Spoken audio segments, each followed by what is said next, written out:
Hi, it's Donna Freeman with Yoga in My School, and I'm here today with one of the teacher trainees that has come through the Yoga in My School Registered Children's Yoga School training. And Jody joined me for a training this fall, and she was so enthusiastic about literature and bringing books into kids' yoga class. And I just loved her enthusiasm. We do a whole session on literature in the kids yoga class and how to use it well, and suggestions on books and all that kind of stuff in our preschool and special needs weekend workshop. And Jody was there, and the idea is for everyone to share maybe one or two books. Well, Jody brought like 15 because she doesn't do anything halfway. And one of the things that she shared with us was some tips on how to read books aloud to kids, and it was inspired. And so I don't know how to do it as well as Jody does, so I'm going to get Jody to explain everything to you. Take it away, Jody. Hi, everyone. This is my first time, so I'm a little nervous, but I'm excited to talk to you about reading aloud to children, because to me, that's one of the absolute most important things that you can ever do, whether it's as a teacher or a parent or an aunt or a grandma or whoever you are in a child's life. So the first thing I wanted to talk about was when you are reading aloud, and reading aloud should be done at any age and can be done at any age, whether it's a newborn all the way up to an adult. But when you do, when you're reading aloud, you want to make sure that you are picking the right books for your audience. So picture books are great, honestly, almost for any age. Like, I am still a huge fan of picture books, but that's mainly for 12, 13 and under. And then for teens, if you are not a YA or picture book reader, you need to jump on that train right now, because as a yoga teacher, you need to know books for all the different lessons that you want to teach, all the different themes that you have. And even for teenagers, you can read whether or not it's a paragraph or a page, whatever you want to do. But in order for you to be able to do that, you need to be reading. And if you are not a very big reader, or you're just starting your journey and you know that you have a class coming up and you know that this theme is such and such and such, please don't be afraid to use your public library. They are awesome.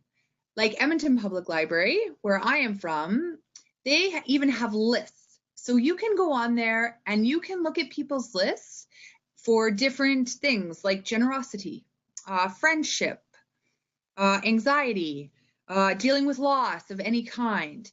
You can also go in and talk to your librarian, and they will have tons and tons of books, hopefully, or if they don't, then they know they have the tools and know how to find a book for you. Anyway, sorry, a little sidetrack there. Anyways, I just wanted to read you a little something it's a great book by Jim Trelease, and it's called The Read Aloud Handbook. And in it, he says, and he's quoting from a report, and the facts that he's using are American, but in my own experience as a teacher librarian, a lot of what he's saying is ringing true. So, according to the report, Becoming a Nation of Readers, the single most important activity for building the knowledge required for eventual success in reading is reading aloud to children. And one of those, they've noticed that around 4th grade, there becomes a bit of a slump. And so Jean Chall famously coined the 4th grade slump. And they figure one of the things is, if the way they have learned or been exposed to basic reading skills is so boring and joyless, they hate it, they will never read outside their classroom. So, and finally, just wanted to get this out too, reading aloud, it allows you to build vocabulary, condition the child's brain to associate reading with pleasure, create background knowledge, provide a reading role model, and plant the desire to read. So by the time it's about half and half. When a child reaches the age of 18, really only approximately 50% are even reading for pleasure. But if they can see you, this cool yoga teacher who is there to teach, to not only give them yoga, but, for the younger kids, we do a craft, but even just to read aloud and to see it in both your body language and your voice. So one, you want to pick an appropriate book. Make sure it's age level. Okay, if you don't, if you're not sure, like board books are really great. If it's like 3 to 5, you want to keep them pretty low, not very wordy, sorry. But, you know, like 6 to 12, it can be a bigger picture book. And again, with the older kids, you don't need a picture book. You can just read from even an adult book. If you read a paragraph and it's super cool, like, what's her name? She just wrote this book called Love Warrior. Very last page, or in the very last chapter, I think it is. She goes on this tangent about her idea of what beauty is. It is one of the most beautiful things I have ever read. And her name is, I read it to my kids because it rang. So you want to read with enthusiasm. You want to read with emotion, and you want to read with expression. If you're into the book, then they can truly into the book. So Elephant and Piggy, because you can be silly and goofy. And also when you're reading, you really up and down different volumes, right? Different. Here, you know, you're looking, there's not much on the page, but their expressions are great. And here he's, oh, right? You want to be voice sad? You be sad. Right? Looks, you can tell he's saying it as he comes side. I will make him happy. Yeehaw! Huh? And then here, a cowboy! You can even tell, Mo Williams, great author. You can tell the way he's written it that they want you to say it loud, right? Another one too is Good Morning to Me. This is great for kids who don't necessarily know their inside voice, or they're easily excitable, or they've got some self-control things. So you can be reading this. Look, there's Mouse. Mouse is asleep. I love Mouse. Beatrix, try to talk softly. And then over here you can see, good morning, Mouse! So very excited. Doesn't mean to be yelling, talking loudly. I mean, also keep in mind, if you've got kids that are easily upset by loud noises, you might want to tone it down a bit because you don't want kids crying in your class. You know, another great one is Some Monsters Are Different, right? This is about people who are all different. So you're going to see this. Some monsters are afraid. And don't be afraid of sound effects. Boys love them especially. And this guy goes, ah, because the word scares him. Some are not. Use body language. Get into it, right? They're watching you. They're watching the book. They see that you're into it. They're going to be more engaged, and they're going to be more into it. Some monsters talk and talk and talk. Different voices. Then I dreamed I ate a tuna sandwich. No, wait. Oh, it was a cheese and tomato. No, it was tuna. Tuna on rye. Oh, or was it soup? Right? Get into the book. Okay? Don't be afraid to use a book that you can relate to or that the children can relate to. The Invisible Boy.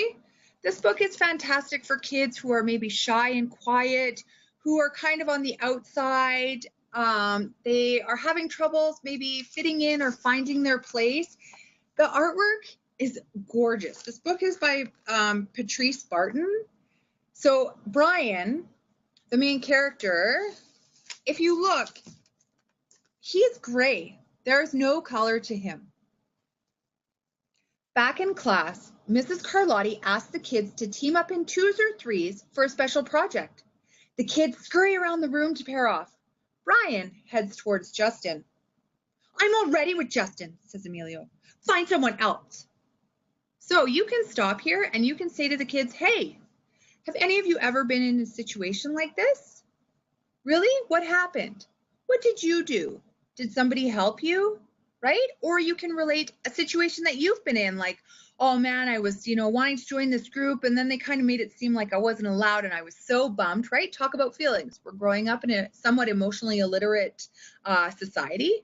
Kids need to know emotion names. These are great. So Brian looks at the floor, wishing he could draw a hole right there to swallow him up. And then Justin says, we can have 3 people. And Emilio was like, okay, I guess. But then you see, by Justin inviting him in, now he's got a smidge of color. So this whole book you can read and you can talk about whole different things. And that's the other thing too, like it opens up for discussion. So maybe you have a theme that you want to talk about, but you're not really sure how to bring it up to the kids. Read a book. This is a great way to open up the door to a beautiful discussion.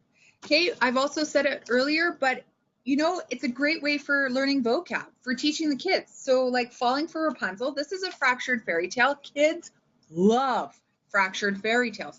I love fractured fairy tales. Most of them tend to be funny.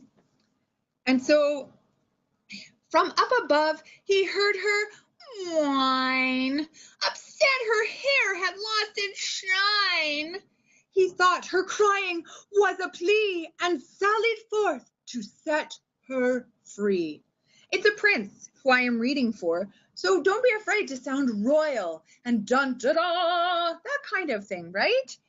And then you can stop and say, hey, does anybody know what sallied forth means? Most children, younger, will not know. So there you go, sallied forth. You have now introduced 2 terms. So it means you're going forward. It means you're going ahead. It means you're traveling. And then, alas, she was too far away to quite make out what he would say. Rapunzel, Rapunzel, throw down your hair. Right? Make it look like you are announcing. Okay, so this is another great one. And then, like I said before, but I'll say it again, books are great for teaching lessons and for opening doors for discussions, especially since sometimes you may think of something, but you're only aware of the one side. So you're not aware of kind of the whole side, or, you know, 2 different parts of the side, or maybe you've just never even thought about it. Again, Elephant and Piggy, huge fan. I love them. They're funny. Kids love them. Should I share my ice cream? So Gerald has bought an ice cream, and now he is having an argument inside about whether or not he should share his ice cream with Piggy. So this is one part I love. Should I share my awesome, yummy, sweet, super great, tasty, nice, cool ice cream?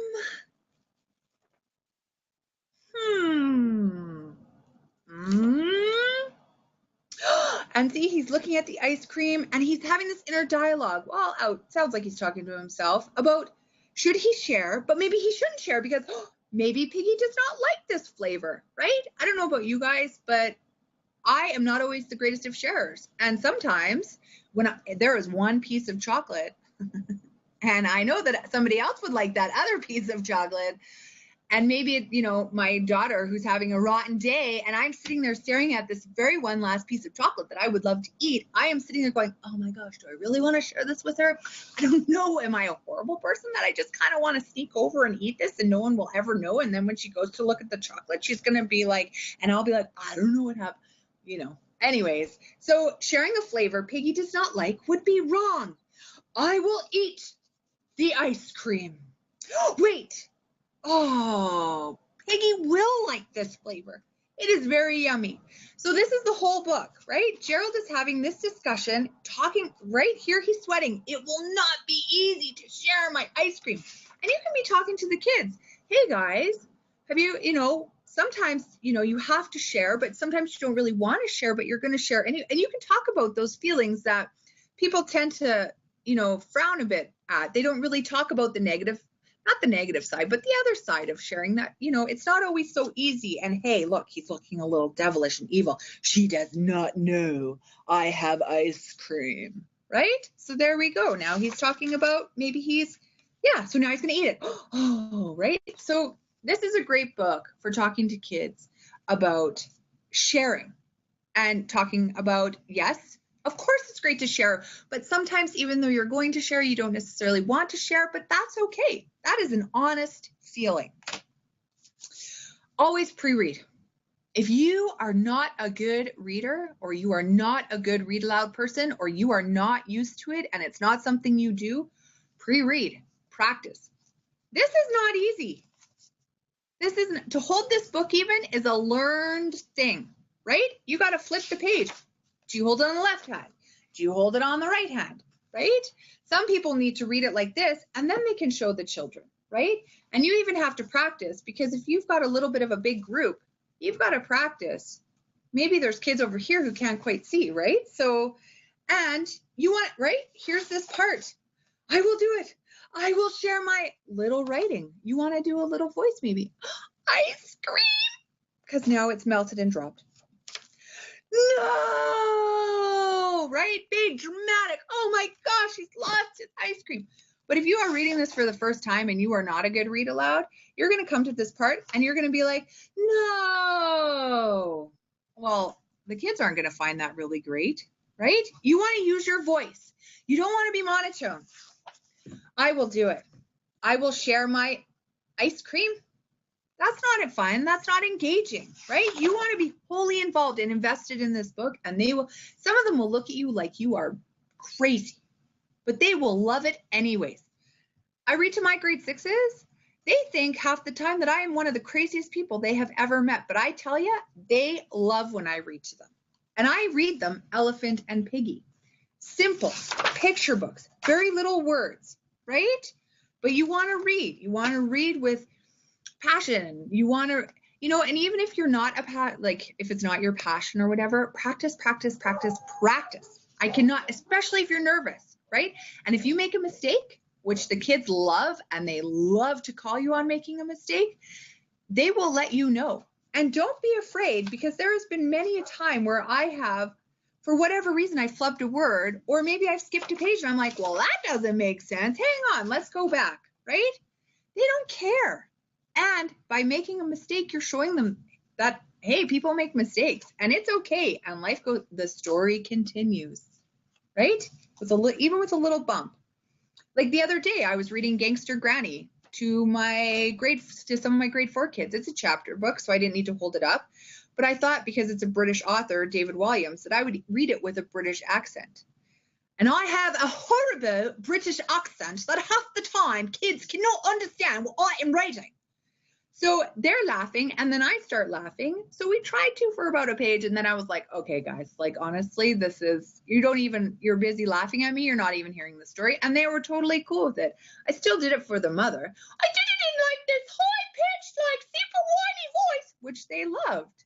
But I didn't do it. So you can start one way and end another way. You can interrupt and say, hey, you guys, this isn't working. Like, you're having a hard time paying attention. I'm having a hard time reading it. Do you mind if we do this? They're more than okay. Or you don't even have to point it out. You can just start reading normally. And when they're like, hey, where's the funny accent? You can be like, no, you know what? I really want you to hear what I'm saying. Wordless picture books. Don't be afraid of them. They are wonderful in so many ways. So a big thing for kids when they are learning to read, or even your strugglers, right? Like wordless picture books, they are great. So picture cueing is something that they are taught kindergarten, grade 1, grade 2, they're really focused on. So, hey, if you don't understand the words necessarily, take a look at what's going on and then see if you can figure out what the words are on the page. Wordless picture books, you can read them in a couple of ways. One, you can go through it first, which you should do anyways, but you can go through it and you can invent the story yourself, but make sure you do it and make sure you've got a good idea of what you're going to do. Or you can just say to the kids, hey, you guys, like, I've got this awesome book. I just wanted to talk to you about the pictures. So, like, this is Float, grade 2 curriculum here in Edmonton, Alberta, by the way. And grade 2 science. So you can just talk about, like, hey, look at this guy. He's made a cool paper boat. What do you think he's going to do? Right? So now they're looking at the pictures. You're asking questions, right? So now they're looking at the pictures. They're having to figure out, oh my gosh, well, right now it's a flying boat. Why do you think he's got his rain gear on? It doesn't really look like it's raining. I don't know. Let's find out. Ask questions. Talk about, oh, good call, dude. Now it's starting to rain. Oh, I hope it doesn't wreck his boat. What do you think it's going to, Sally, do you think it's going to wreck his boat? Oh, I don't know. Let's read. Oh my goodness. Look, have you ever been caught in a rainstorm like this where it's raining so hard you can't even see what's around you? I have too. And we ran and splashed in the puddles. Oh, look, Now it's starting. Oh, the bird's out to play. Birds love puddles. So do I. Look, he's got his puddle boots on. Good job. Oh, he's sailing his boat. What do you think is going to happen, right? Your who, what, where, when, how. This picture books are great for that. They're also great for helping kids to say, hey, can we look at this and kind of come up with a story on our own? So you can do that. Oh my gosh, look, he's sailing the boat and he's having so much fun. Oh, but now it's flying up in the air and it's coming down, and I love splashing in the puddle. Do you guys love splashing in the puddles? It's one of my favorite after rainfall. Oh, look, he's found. Do you think this is a river or a stream? Or do you think maybe it's like on the side of a road? Look at how fast it's moving. Do you think it's moving really fast? It looks kind of like the waves. And so you can just talk to the kids. This is a great way to get them to look and see how a story unfolds and talk about the different parts of a story. Look, oh my gosh, it was beside the sidewalk, but it looked like a raging river. Right? So this is a beautiful, not much color. The boy is the only one who's colored, and his boat, and it's beautiful black and white. Okay, so wordless picture books, they are your friend. Oh, bummer. It's going down the sewer. Okay, they're also great to introduce, like Sidewalk Flowers is a great wordless picture book, and it's about this little girl who goes on a walk with her dad, and her dad is not paying attention. He's busy on his cell phone, right? So there's your kind of grade 1 where your urban setting, but then she starts collecting flowers halfway through the story, and then through the other half, she starts giving away the flowers. So she finds a bird that's passed away on the sidewalk. Well, she leaves a flower for it. You know, what a beautiful gesture. There's a man sleeping on the bench. You're not sure if he's homeless or just having a nap, but hey, there's another doorway open to discussion around this time of year. Some people are not as fortunate as we are. So why don't we, you know, this is why we're giving food to the food bank, because some people don't have enough money to feed themselves, right? Like, so wordless picture books are great because nobody is dictating the story, and it can change every time based upon the topic that you want to talk about. And yeah, so that's kind of my key points to reading aloud with children. But sorry, again, cannot say it enough. Okay, body language, be into the story, but you want to practice, even in front of a mirror. Use facial expression, right? Use sound effects, use different voices. When the character is loud, be loud. When the character is a royal prince, maybe talk like a royal prince, okay? And yes, thank you, Donna, for letting me do this. This was fun. That was so much fun just watching you do that whole thing and all of your enthusiasm for those books. And there's a couple there that I'd never heard of, so I'm going to have to definitely visit my local library and take them out and explore them. Thank you so much, Jody.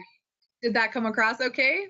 That was awesome. Thank you so much. And so we're going to be bringing Jody back often because, as you can tell, she loves books and she has lots to share about them. But thank you so much for giving us some great tips on how to help yoga teachers and anyone who's working with kids, how to help us all read aloud more effectively.